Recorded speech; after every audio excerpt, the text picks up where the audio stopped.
बिस्मिल्लाहिर्रहमानिर्रहीम अस्सलामुअलैकुम स्टूडेंट आज हम क्लास 9 केमिस्ट्री बुक के यूनिट 5 केमिकल बॉन्डिंग के लेक्चर नंबर 1 को कवर करेंगे। स्टूडेंट आज के हम इस लेक्चर में सीखेंगे कि what is the difference between ionic and covalent bond. तो आइए स्टार्ट करते हैं आज का हमारा ये लेक्चर। स्टूडेंट सबसे पहले अगर हम बात करें कि आयोनिक और कोवेलेंट बॉन्ड में क्या डिफरेंस है तो इसके लिए आप इस फिगर को देखें। इसमें हमारे पास सबसे पहले हम देख लेते हैं कि आयोनिक बॉन्ड क्या है। तो स्टूडेंट याद रहे एक बात जो आपको नोट करनी है कि आयोनिक बॉन्ड हमेशा बनेगा between metals and non metal atoms के दरमियान। जैसा कि आप इधर देख रहे हैं पीरियोडिक टेबल को, तो इस पीरियोडिक टेबल के अंदर हमारे पास कुछ मेटल एटम्स हैं और कुछ नॉन मेटल एटम्स हैं। ये जो ग्रुप 1 के एटम्स हैं, ग्रुप 2 के एटम्स हैं और थर्ड ए ग्रुप जो हमारे पास है, ये सारे के सारे मेटल्स हैं। इसके अलावा जो हमारे पास बाकी जो कैटेगरी है वो नॉन मेटल की है। इसमें एक चीज़ आप लोगों ने याद रखनी है कि हाइड्रोजन जो है वो आल्दो के ग्रुप 1 के एलिमेंट्स में लाई कर रहा है, लेकिन ये मेटल नहीं है। हाइड्रोजन के अलावा बाकी जितने भी यहाँ एलिमेंट्स हैं या एटम्स हैं, ये सारे के सारे मेटल्स हैं और सेकेंड ए की भी मेटल्स हैं, लेकिन इसमें हाइड्रोजन जो है वो मेटल नहीं है। तो मैंने अभी जैसे कि आपको बताया कि जो हमारे पास आयोनिक बॉन्ड होगा वो हमेशा मेटल और नॉन मेटल एटम्स के दरमियान बनेगा। जैसा कि आप यहाँ देख भी सकते हैं कि सोडियम जो है वो फर्स्ट ए ग्रुप से लिया गया है। यहाँ आप देखें कि Na लिखा है सोडियम, ये फर्स्ट ए ग्रुप में है। और जो क्लोरीन है ये नॉन मेटल कैटेगरीज में है, ये सेवंथ ए ग्रुप में जो है वो लाई कर रहा है, ये जिसका एटॉमिक नंबर 17 है। तो स्टूडेंट अब हम देखते हैं कि आयोनिक बॉन्ड बनेगा कैसे। सबसे पहले तो एक बात हमने याद रख ली कि ये हमेशा मेटल और नॉन मेटल एटम्स के दरमियान बनेगा। अब स्टूडेंट मेटल एटम्स बेसिकली वो एटम्स हैं जो इजीली अपना इलेक्ट्रॉन लूज कर देते हैं। अब अगर आप यहाँ सोडियम को देखें तो इसका एटॉमिक नंबर 11 है। दैट मीन कि अगर हम इसकी इलेक्ट्रॉनिक कन्फिग्रेशन करें तो पहले शेल में इसके 2 इलेक्ट्रॉन आएंगे, यहाँ जैसा कि मेंशन भी है। दूसरी शेल में 8 इलेक्ट्रॉन आएंगे, तो 2 और 8 10 हो गए। और जो वैलेंस शेल है यानी जो आखिरी शेल है उसमें 1 इलेक्ट्रॉन आएगा। अब अगर आप क्लोरीन को देखें तो क्लोरीन के वैलेंस शेल में 7 इलेक्ट्रॉन है।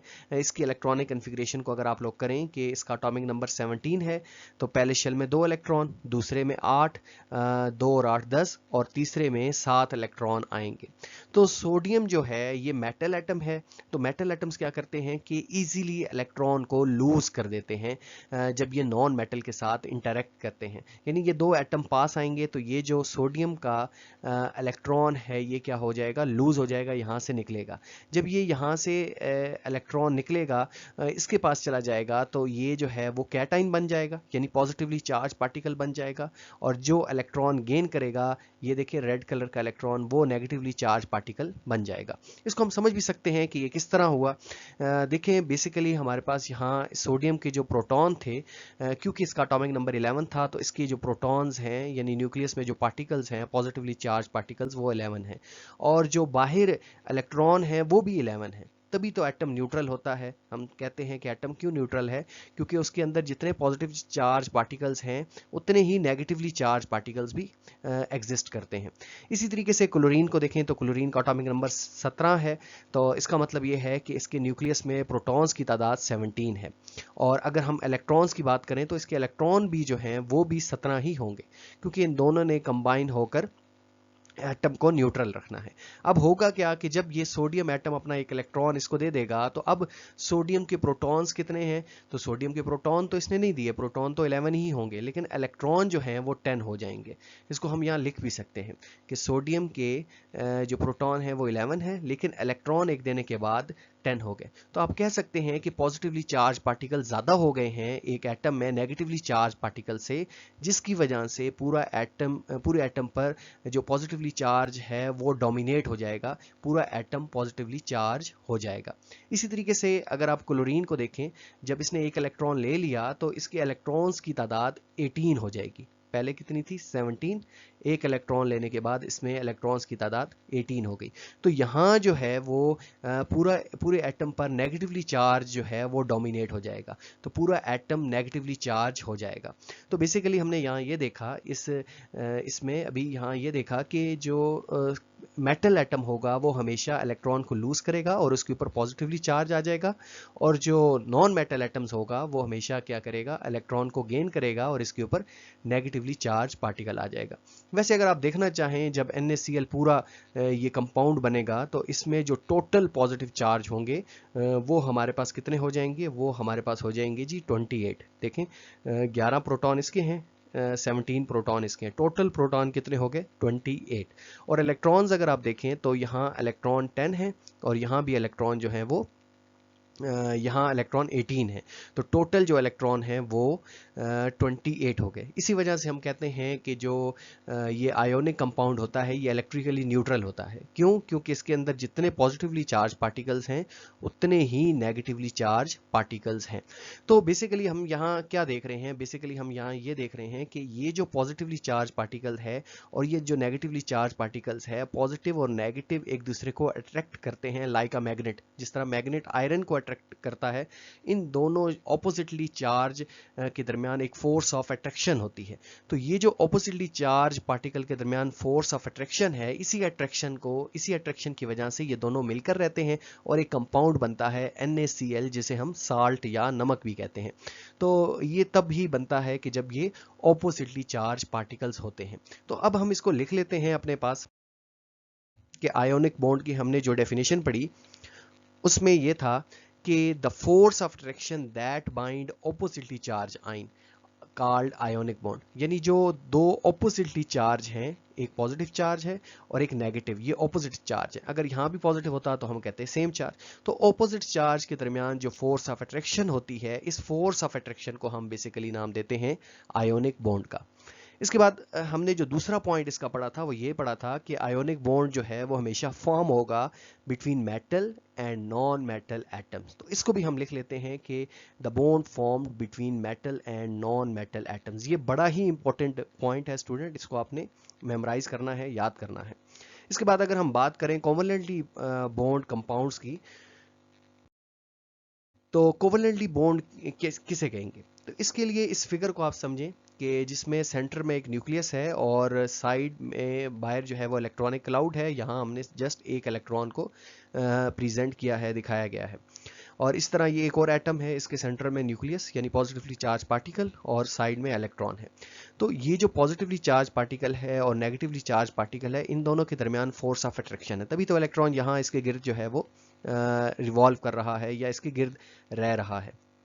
इसी तरीके से इस इलेक्ट्रॉन और पॉजिटिवली चार्ज पार्टिकल के दरमियान भी फोर्स ऑफ अट्रैक्शन है।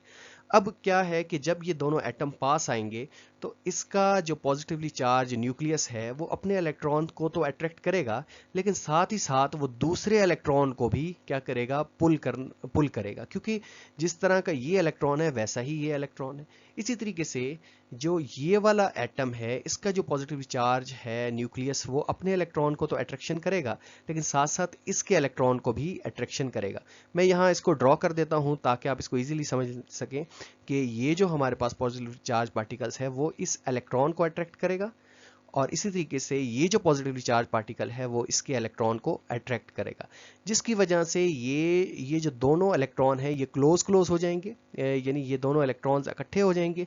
तो इन दोनों इलेक्ट्रॉन्स और ये जो न्यूक्लियस है, इन दोनों न्यूक्लियस के दरमियान एक फोर्स ऑफ अट्रैक्शन क्रिएट होगी। ये जो बॉन्ड पेयर है, दो जो हमारे पास इलेक्ट्रॉनिक पेयर हैं, इलेक्ट्रॉन पेयर, और न्यूक्लियस के दरमियान जो फोर्स ऑफ अट्रैक्शन होती है, इसकी वजह से एक बॉन्ड बनता है और इस बॉन्ड को हम कोवलेंट बॉन्ड कहते हैं। इसको हम लिख लेते हैं यहाँ कि the force of attraction between the bonding electron, जो बॉन्ड हुए इलेक्ट्रॉन्स हैं, और एंड टू एटॉमिक न्यूक्लियाई, और जो दो एटॉमिक न्यूक्लियस हैं इनके दरमियान जो फोर्स ऑफ अट्रैक्शन है, इसको हम क्या कहते हैं, कोवलेंट बॉन्ड कहते हैं। इसको हम मजीद भी समझ सकते हैं एक और एग्जांपल से। स्टूडेंट, जैसे कि आप यहाँ देख रहे हैं कि यहाँ हमारे पास ये वाटर के मॉलिक्यूल हैं, यहाँ हाइड्रोजन है, हाइड्रोजन के आउटर मोस्ट शेल में एक इलेक्ट्रॉन, ये ऑक्सीजन के आउटर मोस्ट शेल में 6 इलेक्ट्रॉन है। इसी तरीके से यहाँ हाइड्रोजन इसके आउटर मोस्ट शेल में 1 इलेक्ट्रॉन। अब इस ऑक्सीजन का न्यूक्लियस क्या करेगा, अपने इलेक्ट्रॉन को तो अट्रैक्ट करेगा ही करेगा, साथ में दूसरे के इलेक्ट्रॉन जो इसको नजर आएगा उसको भी अट्रैक्शन करेगा, क्योंकि इसके पास 6 इलेक्ट्रॉन है।